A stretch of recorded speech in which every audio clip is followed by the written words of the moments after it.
Oke, kembali lagi di kelas metode penelitian.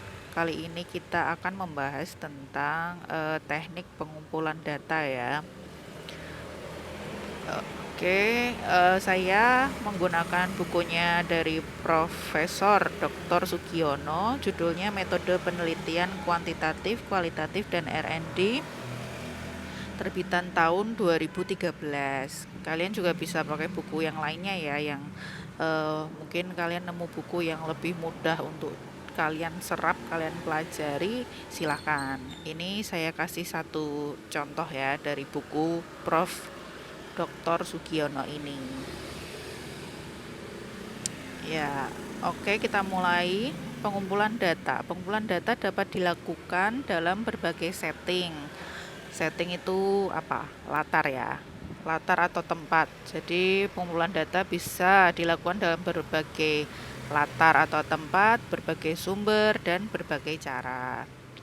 Nah, kalau kita lihat nih dari settingnya atau latar tempatnya, data dapat dikumpulkan pada setting alamiah atau natural setting ya, atau pada laboratorium dengan metode eksperimen. Nah, kalau setting alamiah ini ya kita dalam kondisi yang apa ya, alamiah, yang real, yang apa adanya gitu. Kita masuk ke sebuah lingkungan atau kita masuk ke sebuah galeri atau suatu tempat yang kita tidak melakukan manipulasi di sana. Manipulasi itu bukan hal yang negatif ya. Maksud saya di sini, misal kalau kalian settingnya itu di laboratorium gitu ya. Ini contohnya, misal metodenya yang kalian lakukan itu metode eksperimen nih. Kalian pengen tahu nih, misal oh, contohnya ini adalah misal kelarutan gula gitu dalam suhu yang berbeda di air air apa air mineral misalnya, atau air yang sudah disuling, distilasi gitu. Nah, kalian berikan apa tadi pengaruh suhu. Nah, di sini ada suhu yang berbeda, misalnya 25 derajat Celcius, 50 derajat Celcius, dan 75 derajat Celcius gitu ya. Itu maksudnya di latar laboratorium dengan metode eksperimen, contohnya seperti itu. Jadi manipulasi di sini manipulasi suhu, atau kita kasih pengaruh suhu gitu. Kita atur suhunya. Jadi bukan setting atau latar yang alamiah kan ya di sini, karena kita kasih pengaruh di sana. Nah, itu bisa setting alamiah, bisa laboratorium dengan metode eksperimen, di rumah dengan berbagai responden pada suatu seminar, diskusi di jalan, dan lain banyak lah ya. Latar itu ya banyak. Oke, lanjutnya itu, nah ini bila dilihat dari sumber datanya, maka pengumpulan data dapat menggunakan sumber primer dan sumber sekunder. Apa itu sumber primer? Sumber primer adalah sumber data yang langsung memberikan data kepada pengumpul data. Gampangnya ya, kalian dapat data dari subjek yang kalian amati, misalnya kalian meneliti subjek orang gitu ya, kalian dapat mendapatkan data langsung dari subjek yang kalian teliti. Misal pelukis A gitu ya, kalian ketemu langsung nih sama pelukis A-nya, terus kalian dapat data dari beliau, langsung dari beliau, itu namanya sumber primer gitu. Nah, sedangkan sumber sekunder apa? Sumber sekunder merupakan sumber yang tidak langsung memberikan data kepada pengumpul data, misalnya lewat orang lain atau lewat dokumen. Jadi nggak langsung dari sumber pertamanya ya, dari orang lain, atau bisa jadi kita dapatkan dari dokumen-dokumen yang ada gitu. Itu namanya sumber sekunder. Nah, bila dilihat dari segi cara atau teknik pengumpulan data, maka teknik pengumpulan data dapat dilakukan dengan interview atau wawancara, bisa kuesioner atau angket. Tapi kuesioner ini tuh biasanya lebih sering digunakan untuk penelitian kuantitatif ya. karena di sana akan ada perhitungan, akan ada angka-angka, data angka di sana. Kemudian bisa dengan observasi atau pengamatan, bisa dari dokumen, bisa juga gabungan, ya gabungan dari beberapa teknik itu juga bisa. Nah, khusus untuk penelitian kualitatif nih, pengumpulan data itu biasanya dilakukan, ini biasanya dilakukan di satu kondisi yang alamiah atau natural setting tadi ya. Terus sumber datanya itu biasanya primer, langsung dari subjek yang kita teliti. Terus teknik pengumpulan datanya itu lebih banyak ke observasi berperan atau partisipan observation. Nah, itu nanti akan kita bahas lebih lanjut ya nanti. Ada juga wawancara mendalam atau in-depth interview interview ya. Jadi wawancaranya itu mendalam gitu, digali sampai sedalam-dalamnya, sampai ketemulah, ibaratnya sampai datanya nanti jenuh istilahnya kalau kita bahas nanti. Lalu ada juga pengumpulan data itu bisa dari dokumentasi. Itu biasanya di data kualitatif itu, penelitian kualitatif itu 5 kondisi ini ya, biasanya. Kemudian ini ya, data yang diperoleh melalui penelitian itu adalah data empiris atau teramati. Nah, ini ya yang penting ya. Kalau kalian meneliti itu, data yang kalian dapatkan itu data-data yang bisa diamati juga oleh orang lain gitu. Jangan sampai dapat data yang orang lain tidak bisa mengamati, data yang tidak bisa yang gaib gitu. Jadi semua orang itu bisa sama-sama mengamati, sama-sama menilai, itu bisa. Nah, data empiris itu juga harus valid ya, harus punya kriteria valid. Valid itu gimana? Valid itu adalah derajat ketepatan, derajat tepat tidaknya data yang kalian kumpulkan gitu. Jadi tepat enggaknya itu maksudnya gini, antara data yang kalian dapatkan dan kondisi yang sesungguhnya terjadi itu sama gitu, klop, berarti tepat gitu. Nah, ini didefinisikan begini, valid itu menunjukkan derajat ketepatan antara data yang sesungguhnya terjadi pada objek dengan data yang dapat dikumpulkan oleh peneliti. Nah, ya kan? Tuh, jadi harus tepat. Kalian mengumpulkan data tapi tidak sesuai dengan tidak sesuai dengan data yang sesungguhnya gitu. Itu tidak tepat berarti hasil penelitian kalian ya. Ini contohnya gini, misalnya dalam masyarakat tertentu terdapat 5.000 orang miskin, sementara peneliti melaporkan jauh di bawah atau di atas 5.000 orang miskin. Maka derajat validitas hasil penelitian itu rendah. Nah, maksudnya gimana? Jadi misal ya, di desa A gitu, ada di kecamatan A lah ya. Kecamatan A itu keadaan yang sesungguhnya itu ada 5.000 orang miskin. Tapi ada nih peneliti nih, unyuk-unyuk datang gitu, meneliti, didapatkan data itu jauh dari angka 5.000, entah itu jauh di atasnya 5.000 atau jauh di bawahnya 5.000. Nah, berarti data penelitian orang itu berarti tidak tepat ya, kurang tepat.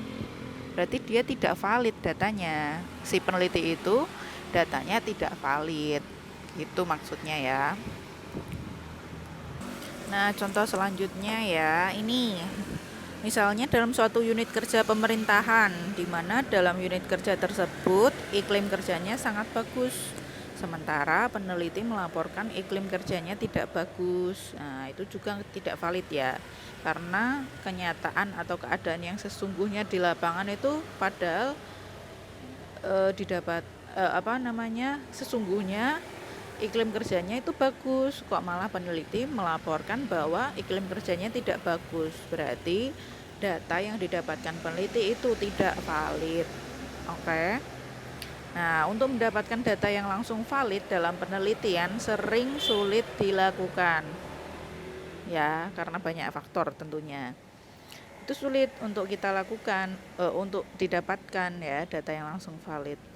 Oleh karena itu, data yang telah terkumpul sebelum diketahui validitasnya dapat diuji melalui pengujian reliabilitas dan objektivitas. Apakah itu? Ini pernah ditanyakan teman kalian nih.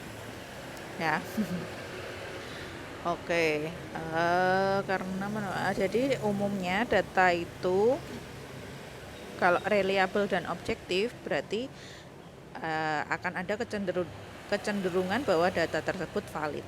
Oke, gimana itu penjelasannya ya? Lanjut. Data yang valid pasti reliable dan objektif. Reliable itu apa? Reliable itu berkenaan dengan derajat konsistensi atau keajekan data dalam interval waktu tertentu. Maksudnya gimana? Misalnya ini ada contohnya.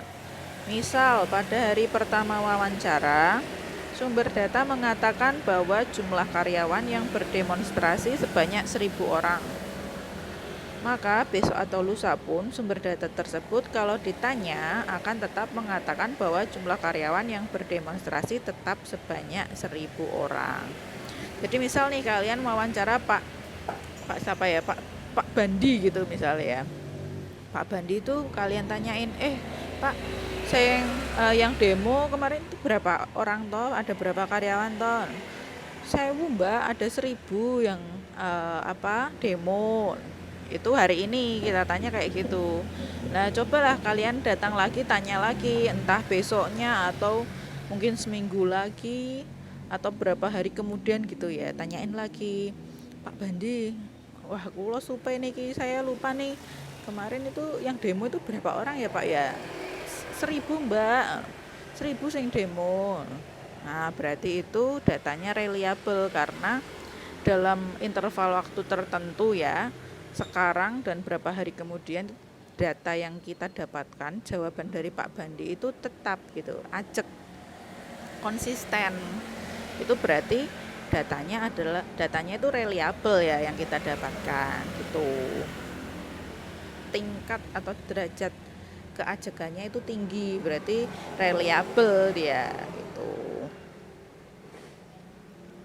Kalau objektivitas itu apa? Objektivitas berkenaan dengan interpersonal agreement atau kesepakatan antar banyak orang. Bila banyak orang menyetujui bahwa karyawan yang berdemonstrasi sebanyak 1.000 orang, maka data tersebut adalah data yang objektif. Nah, objektif ya, karena banyak orang yang menyetujui bahwa orang yang berdemo itu ada 1.000 orang. Kalian tanya banyak orang gitu, jawabannya sama, yang demo 1.000 orang Mbak, 1.000 orang Mbak gitu, jawabannya 1.000 semua, berarti data itu objektif. Tapi, ada tapinya ya. Data yang reliable itu belum tentu valid. Kenapa? Misalnya nih, contohnya setiap hari seorang karyawan perusahaan pulang malam dengan alasan ada rapat, padahal kenyataannya tidak ada rapat, gitu ya. Tapi ini jawaban itu diucapkan terus-menerus nih, konsisten nih. Mau ditanya sekarang, besok, seminggu lagi, 2 minggu lagi, dia jawabannya aku pulang malam itu karena ada rapat gitu.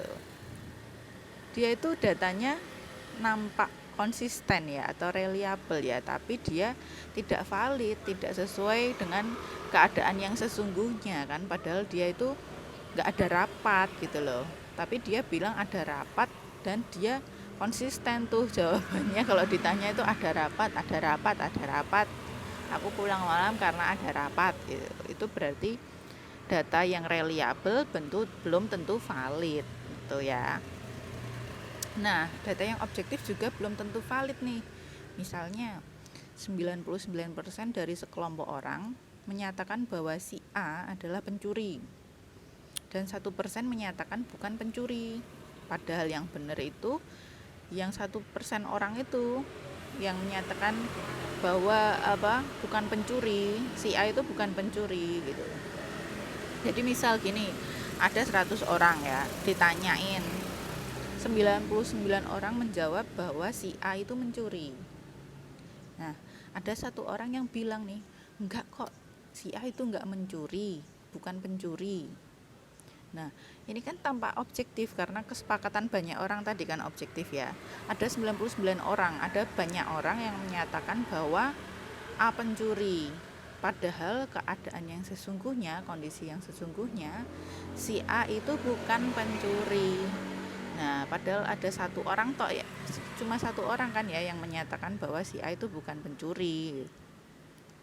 Nah, data itu objektif, tapi kan tidak valid ya, tidak sesuai dengan kondisi yang sesungguhnya.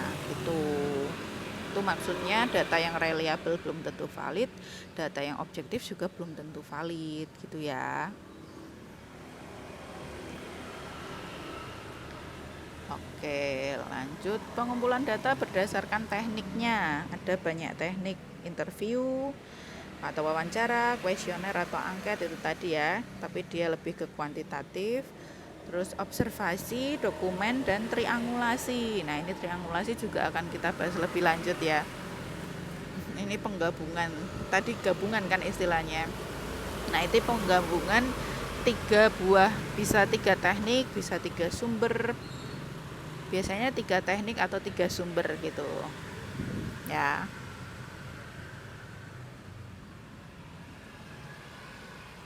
Dalam penelitian kualitatif, yang menjadi instrumen atau alat penelitian adalah peneliti itu sendiri. Oleh karena itu, peneliti sebagai instrumen juga harus divalidasi seberapa jauh peneliti kualitatif siap melakukan penelitian sebelum selanjutnya terjun ke lapangan. Penelitian yang selanjutnya terjun ke lapangan. Nah, jadi kalau kualitatif gitu ya, yang instrumennya itu atau alat penelitiannya itu peneliti itu sendiri. Kalau di kuantitatif, instrumen itu ada nih instrumennya, maksudnya ada nih misal lembar soal misalnya gitu. Kita mau menilai prestasi anak dalam mata kuliah A gitu. Nah, kita punya nih instrumennya, instrumen untuk mengukur prestasi atau misal ketercapaian nih, apakah dia lulus di atas KKM atau tidak. Nah, itu ada instrumennya. Instrumennya apa? Instrumen soal misalnya gitu. Nah, kalau kualitatif kan nggak gitu ya. Kalau kualitatif itu yang instrumennya itu peneliti gitu. Nah, itu nanti ya lebih lanjut ya. Nah, divalidasi gimana? Karena biar tidak bias gitu, data yang didapatkan itu tidak bias, tidak misal tidak karena kecenderungan kita sendiri juga gitu, kecenderungan si peneliti maksud saya ya. Nah, validasi terhadap peneliti sebagai instrumen meliputi validasi terhadap pemahaman metode penelitian kualitatif. Ini wajib ya. Jadi kalian kalau mau meneliti dan mendapatkan data kualitatif, ya otomatis kalian harus belajar tentang metode penelitian kualitatif. Kalau kalian mau menelitinya kuantitatif, ya belajarnya tentang metode penelitian kuantitatif, jangan digabung-gabung karena nanti kalian bingung, kecuali penelitian kalian itu nanti R&D atau pengembangan ya, atau penelitian campuran atau gabungan kan ada itu ya, kuantitatif kualitatif itu ada. Cuma kalau untuk S1 menurut saya untuk memudahkan bendang lulus itu alangkah baiknya pilih satu aja lah ya. Tuh, satu aja belum tentu loh kalian lulus dengan memuaskan gitu kan, paham tentang metodenya dengan baik gitu.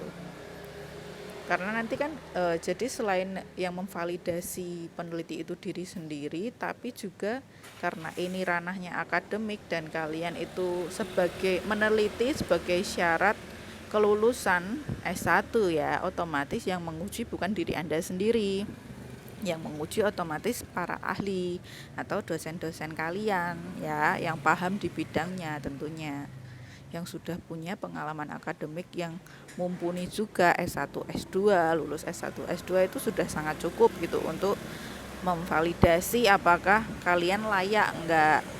Makanya ada seminar proposal ya, di awal, karena kita mau mengecek nih apakah kalian itu pas ke lapangan nanti bingung nggak sih, kalian ini udah siap nggak sih kalau langsung terjun ke lapangan untuk mendapatkan data itu, udah tahu nggak sih langkah-langkahnya seperti apa, udah tahu nggak siapa yang mau kalian temui, udah tahu belum lokasinya di mana, terus harus gimana, nanti etikanya gimana juga itu kan harus kita cek dulu, seperti itu ya. Nah, selain pemahaman terhadap metode, penguasaan wawasan terhadap bidang yang diteliti juga penting. Misal kalian meneliti tentang batik gitu, berarti kalian harus punya nih wawasan tentang batik. Atau kalian meneliti tentang kulit nih, otomatis kalian selain kalian itu penjurusannya kulit, ya berarti kalian tuh paham tentang kulit gitu loh. Jangan, makanya ada kenapa mayornya apa itu harus sejalan dengan TA ya karena itu. Jadi wawasan yang kalian punya itu sejalan gitu loh. Bisa dikatakan kalian punya bekal wawasan terhadap bidang yang akan kalian teliti. Bukannya gimana-gimana, karena yaitu untuk menilai kalian itu pantas tidak, valid tidak, tepat tidak melakukan penelitian, yaitu standarnya. Mau gimana lagi ya begitu ya. Terus kesiapan peneliti untuk memasuki objek penelitian, baik secara akademik maupun logistiknya. Nah, itu juga kita cek kan di Sempro nantinya, apakah misal akademik ya tadi itu ya ilmu-ilmunya kalian udah punya belum, tapi logistiknya juga, misal lah kamu neliti ini di Papua, kamu apa rumahmu Papua, apakah nggak terlalu jauh, ongkosnya gimana, apakah kamu punya saudara di sana, nggak, itu kan untuk sebetulnya untuk ngecek ya, biar kalian itu tidak kesusahan gitu loh. Kalau kalian terjun waktu meneliti, kalian juga menghitung anggaran juga kan. Nah, kita itu harus cek juga apakah masuk akal nggak sih penelitian ini untuk dilakukan. Misal Anda itu dari keluarga yang misal pas-pasan gitu ya, tapi pengen menelitinya ke Papua, padahal kamu nggak dapat pendanaan misalnya, kamu harus keluar ongkos sendiri, harus pesawat, padahal sini Papua berapa, 3 jutaan kan. Nah, itu kita juga pertimbangkan saat sempro gitu loh, rasional nggak sih ini penelitian untuk dilakukan gitu, itu ya. Terus ini yang melakukan validasi adalah peneliti sendiri melalui evaluasi diri seberapa jauh pemahaman terhadap metode. Nah, ini selain diri sendiri yang mengevaluasi mampu atau tidaknya, yaitu karena ini ranah akademik, nanti akan kita cek juga di seminar proposal ya. Di seminar proposal nanti kita cek lagi, kita validasi lagi, oh siap nggak sih peneliti ini untuk terjun ke lapangan, siap nggak sih si instrumen ini, Anda kan instrumen gitu ya ceritanya, instrumen ini siap nggak sih untuk mengumpulkan data di lapangan gitu, itu ya. Oke, peneliti kualitatif sebagai human instrument berfungsi. Nah, karena kamu itu instrumen, manusia sebagai instrumen ya. Kalian berfungsi sebagai, kalian itu tugasnya apa sih? Karena karena karena kamu instrumen apa ya? Iyalah. Ya, karena kita kan mau terjun ke lapangan nih, mau mendapatkan data gitu ya. Jadi kita harus tahu juga nih, misal yang pertama kita harus menetapkan fokus penelitian. Harus fokus, jangan terlalu meluas ya. Kalau meneliti itu kualitatif terutama ya. Jangan terlalu meluas tapi mendalam. Jangan melebar tapi mendalam gitu. Jadi data yang kita dapat itu nanti akan lebih spesifik, lebih berbobot daripada kebanyakan melebar. Itu berarti kan kemana-mana ya pembahasan kalian. Kalau kemana-mana ya itu berarti namanya fokus penelitian kalian itu tidak kurang fokus penelitiannya malah itu. Terus tugas kalian sebagai human instrument juga apa? Memilih informan. Kalian harus memilih nih, mana yang informan yang paling tepat. Misal kalian kayak kemarin contohnya siapa ya, itu presentasi yang di seminar. Misal kamu ingin meneliti apa ya, tentang ada perkamen tentang Semar kemarin, ada ada apa namanya, lukisan apa ya dari kulit gitu yang bentuknya Semar tapi dibentuk dari huruf aksara Jawa misal gitu, dan itu adanya di museum. Berarti informan kalian siapa? Oh, informannya berarti ya pertama otomatis yang buat siapa ya, yang buat itu siapa, itu pertama. Yang kedua berarti pengelola museum, kalian juga harus menetapkan informannya, salah satunya juga pengelola museum, karena dia juga pasti tahu kan tentang kisahnya, gimana prosesnya, kenapa kok bisa sampai masuk museum, kayak gitu salah satunya ya. Terus kita sebagai peneliti, sebagai human instrument itu apa? Melakukan pengumpulan data. Otomatis kita meneliti itu untuk mengumpulkan data. Setelah data terkumpul, kita menilai nih kualitas data. Kita nanti menilai kualitas data dengan cara apa? Memilih-milih apa? Kita analisis dulu. Ini berkualitas enggak? Ini itu ibaratnya data ini tuh apa ya, tepat nggak ya, ini sesuai nggak ya gitu, lebih kayak gitu ya kalau menilai kualitas data. Ini jangan-jangan cuma data recehan ibaratnya, walaupun ya kalau di penilaian kualitatif itu malah biasanya yang tampak berbeda gitu, kayaknya receh, itu bisa jadi itu sesuatu yang penting, jadi jangan diabaikan juga gitu. Nanti baru pas masuk di apa ya, biasanya kan ada apa, analisis data, terus nanti direduksi datanya mana-mana yang sesuai dengan fokus penelitian gitu ya. Itu. Jadi setelah dianalisis, ditafsirkan datanya, kemudian membuat kesimpulan atas temuan ya, atas temuannya ya.